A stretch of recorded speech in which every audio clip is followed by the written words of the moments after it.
Bats. They might get a bad rap in movies and books, but I promise, they aren't scary.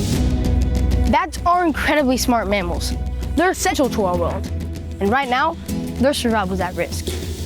I'm Keon, and today we'll spend time with experts from across the country, students like you and me, and a Lego plate expert to understand bats and find out how.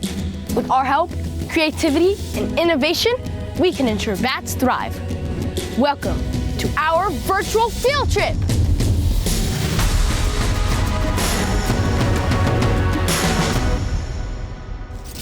Hi, I'm Talia, and this is David, the Lego Group's Director of Learning Through Play. Do you really play with Lego bricks all day? Well, there's a little bit of that, but what I really focus on is where people, planet, and play all intersect. And that's why I'm really excited to be with you today on this virtual field trip. We're going to be learning about bats, and we're going to be learning about how we can protect them by building the change. And at the end, we're going to let you know how you can share those ideas with the world. Today, we will be at Zoo Miami, where we'll learn about bats and their role in our ecosystems, and we'll be learning about how we can protect them in our own communities. And then we'll have a little bat trivia. Speaking of, do you know why bats live in caves, David? No, why? Because they rock. Oh. Now, we'll also be learning about bat conservation and hanging out like the bat? No? All right, I'll work on that joke. We'll be hanging out in the Luby Bat Conservancy, learning about the similarities between humans and bats. And here's a little hint. It involves play. We'll also explore a bat habitat in a cave and learn all about bat gardens. And we'll be learning about bat houses and going on an actual night walk looking for wild bats. Now, where do bats go to learn new things, Talia? This is too easy. Night school. Okay. We have lots to see and do, so let's wing it on over to Martina at Zoo Miami. I'm on my way. See ya!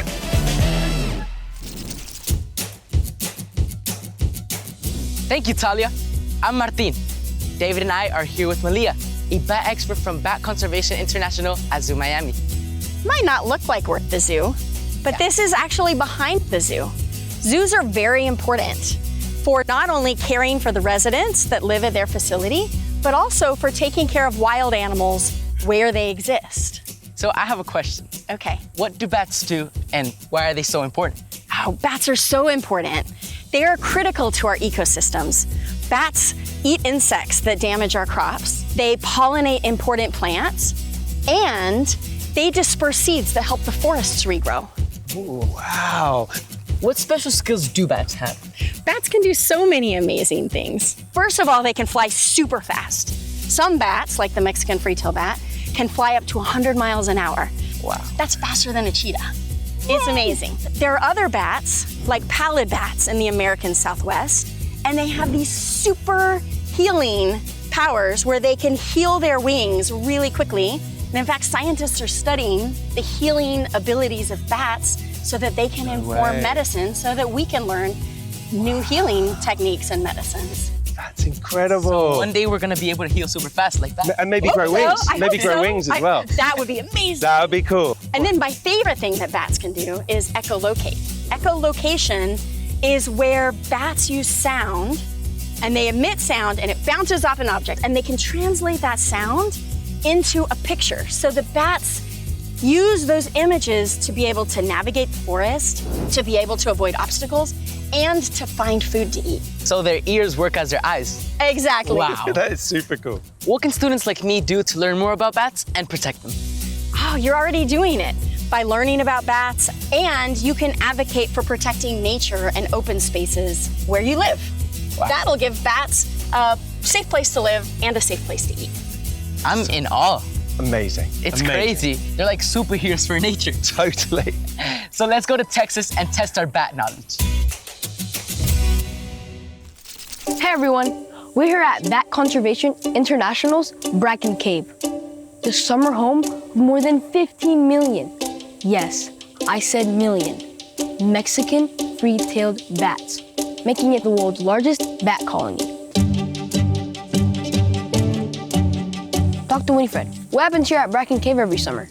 Well, every night, millions of bats fly out of this cave. They spiral up out of the entrance and into the sky where they're hunting for insects. It's like a bat-nado.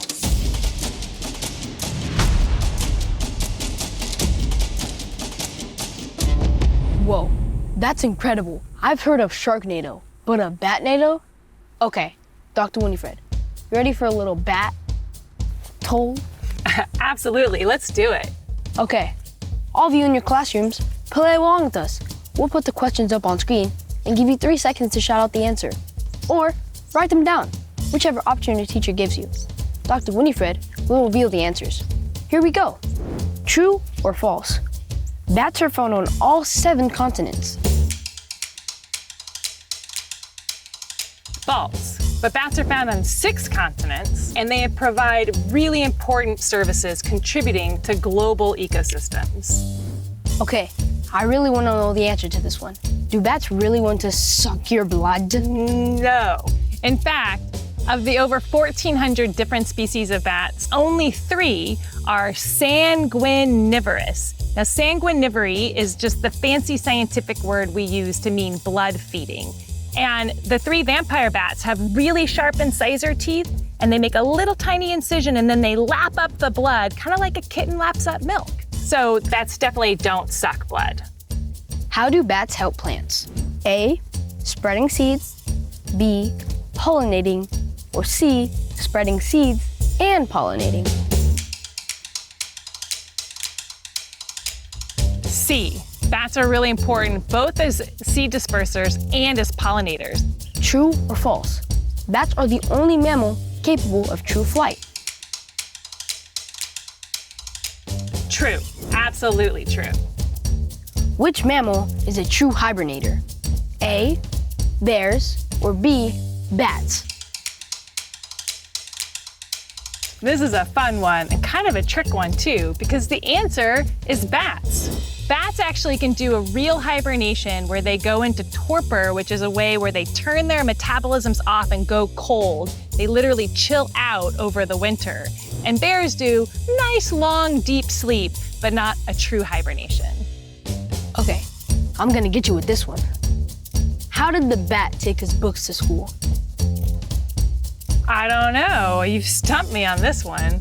With his backpack. Oh, that's a good one. I didn't learn that one in school. Thanks, Dr. Winifred.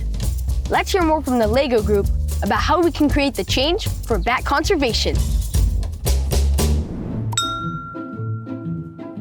This is a bat. They're the only mammals that can fly. Most of the 1,400 bat species worldwide are nocturnal. They only come out at night, and many find their way in the dark using sound. They make homes inside caves, hollow trees, and other sheltered places. There are bats which eat fruit, insects, other animals, and even blood. Some eat nectar and are important pollinators, spreading pollen between flowers so they can make fruit, seeds, and more plants. And seeds dropped by messy fruit-eating bats help spread plants far and wide. Climate change is threatening bats everywhere.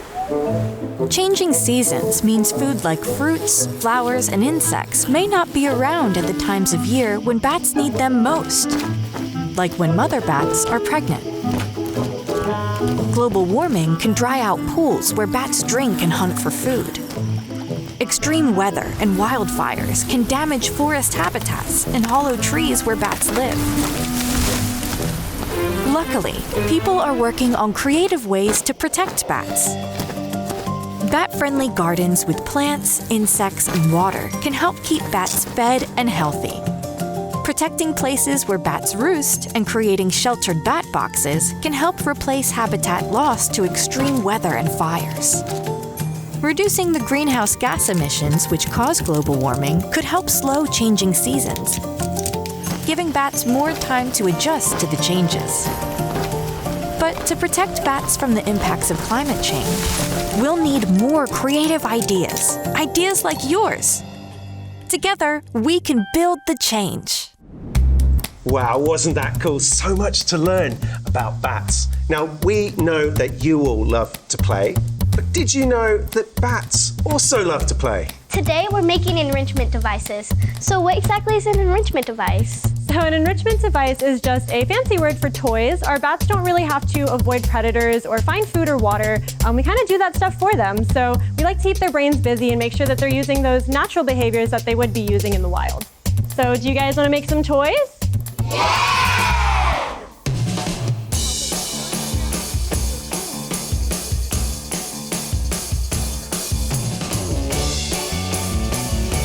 You're gonna hang these like this. Isn't that cool? I like it, it's creative. These are like flowers, right? So they're gonna stick their long tongues through there Yeah, that's cool. to try and find the honey. Now comes the scientific part. We get to observe how the bats use what we created.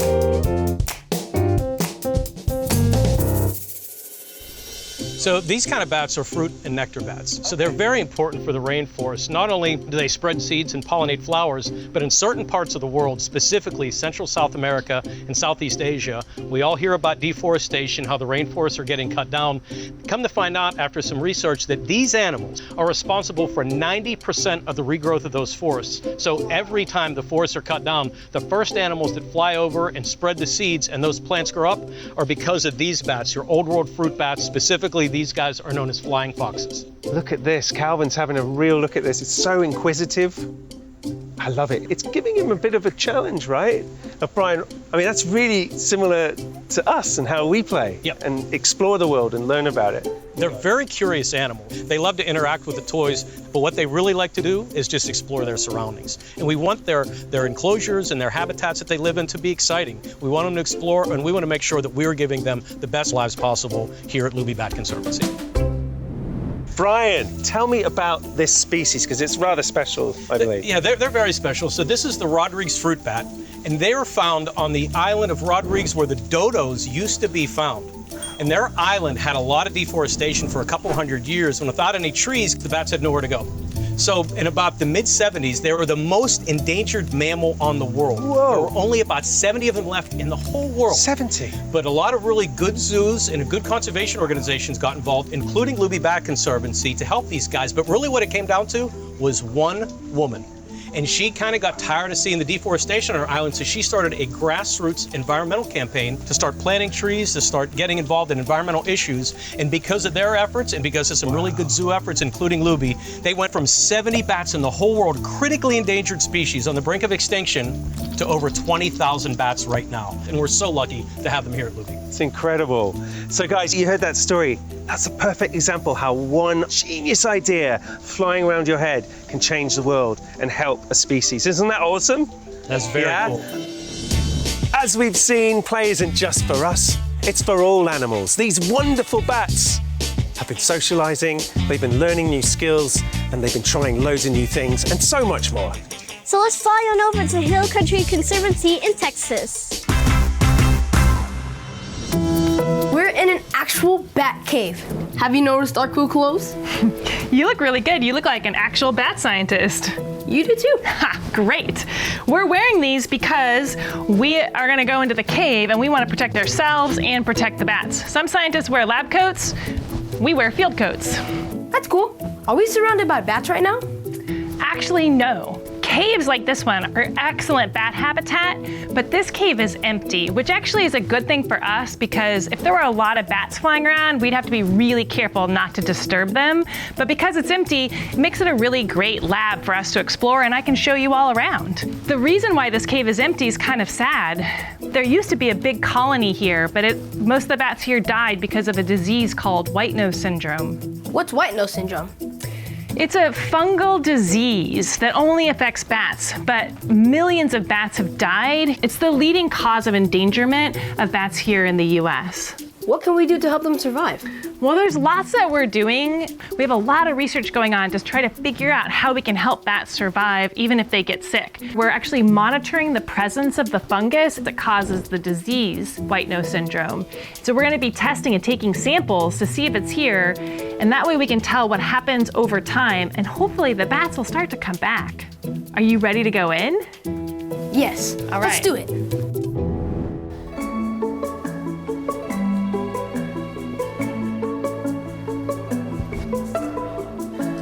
Okay, so now we're in the area where the bats used to live.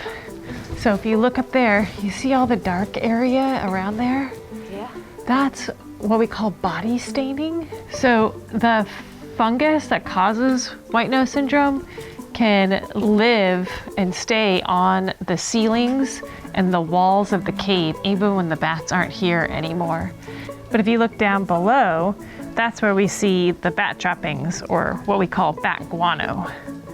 So we've got a couple spots like that. See that little flagging? Yeah. That's one of our sites where we're testing to see how much fungus is still on the cave walls. You scared of the dark? Yes. Okay, well, do you want to try something with me? Do you want to see what it feels like to be a bat in here? Sure. Okay, so look, I'm going to turn your light off, but just let me know if we need to turn it back on. Is this the darkest you've ever been? Pretty much. Yeah. What do you hear? Let's just take a minute and listen. Water droplet. Yeah, I hear the water droplets too. Bats live in the dark like this all the time, right? Bats aren't blind like a lot of people think, but our eyes aren't very helpful in the dark. So bats use sound and they use their ears. It's called echolocation, right? All right, are you ready to do some science? Sure I am. Okay, well, since we can't echolocate, we better turn our lights back on. All right, go ahead and dip the Q-tip end into the water, kind of swirl it around. And you reach up there and just kind of rub it around. Okay, there you go. You put it in there. Voila, you just took your first data sample. Way to go. Thank you. Yeah. Wow, this is like a real Hotel Transylvania, but even cooler. Speaking of bat habitats, did you know you can create your own? Let's find out more. Thanks, Keaton. Now, one of the best parts of my job is building the change. And that's what's possible with designing bat habitats, and why your ideas are so important. We can all help bats survive and thrive. And what we just heard about in the cave can help us better understand how building artificial bat habitats can help with the survival of certain bats. Now here in Florida, we have the most endangered bat in the United States, the Florida bonneted bat. And by making bat houses, we've been able to take it from 0 bats in safe areas to over 170 bats now in the bat houses that we created for them. It's amazing to know everything that you've done to help them survive, no? Well, you know, bat houses are not appropriate everywhere, but sometimes here in the city they are. And there's something we can all do to help bats. Does it have to do with gardening? Yes, you're correct. And let me introduce you to Erin. She's going to teach us all about bat gardens.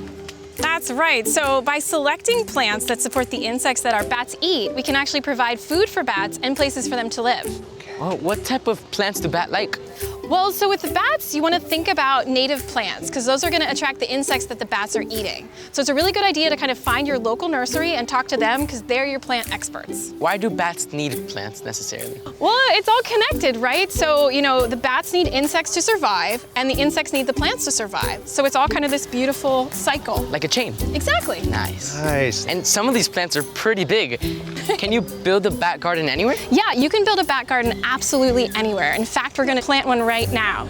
Are you guys ready to plant a bat garden? Yeah! All right, let's go. Who wants to dig this hole right here? Good job. Amazing. And I brought these guys. Should we plant these? Yeah! Okay, one there. Nice. And then one there. Perfect. Woo, woo, woo. All right, guys, it's fun to get a little dirty, huh? Yeah! All in the name of saving a nighttime superhero. Absolutely. And now it's time for a bat walk. Yeah! Let's go.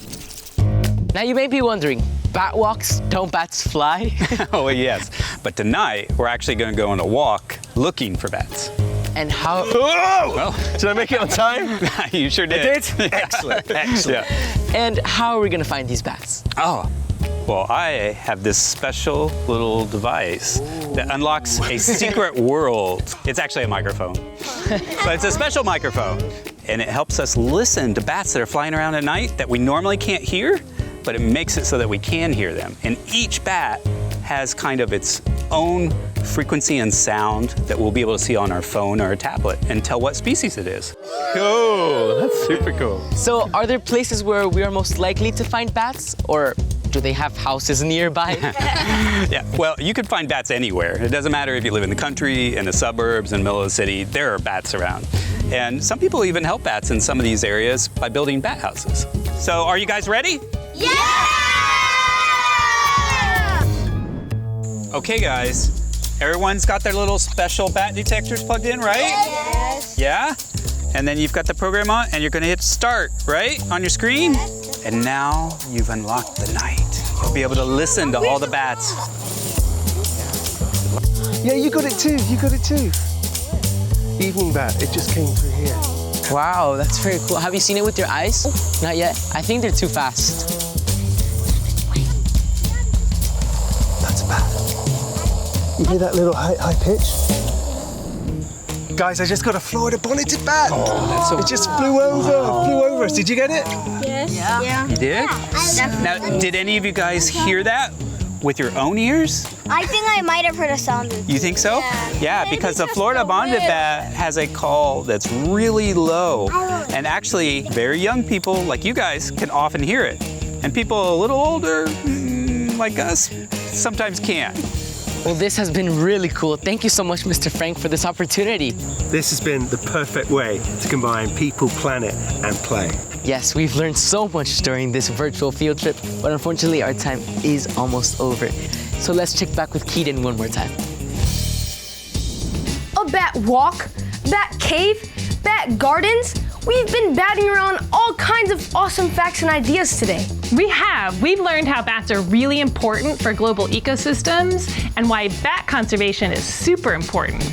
And we learned more about how bats and humans are alike and the ways we learn through play.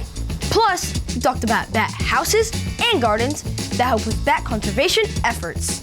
We hope you are inspired to keep learning all the ways that you can help bats survive and thrive, because we're all connected. I know I've learned so much today. Thanks so much for welcoming us to Texas, Dr. Winifred. My pleasure. But before we say goodbye, do you know how bats say goodbye? I'm not sure. They make a sound wave. Okay. Not only can we help bats, but we can use our voices and our ideas to help endangered species all over the world. That's right. This is your chance to use your creativity to help solve real-world challenges. So we have these tunnels, and the bats can get in, but the humans can't, so humans don't water the cave and accidentally hurt the ecosystem. Well done, guys. It's a beautiful build. Who knows, you might even come up with ideas to help protect bats that researchers haven't even thought about yet. When we play and try new things, we come up with these amazing new ideas. And now you have the knowledge and tools to help inspire real, meaningful change.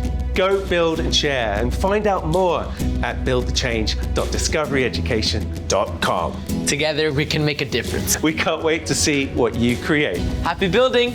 Bye. Bye.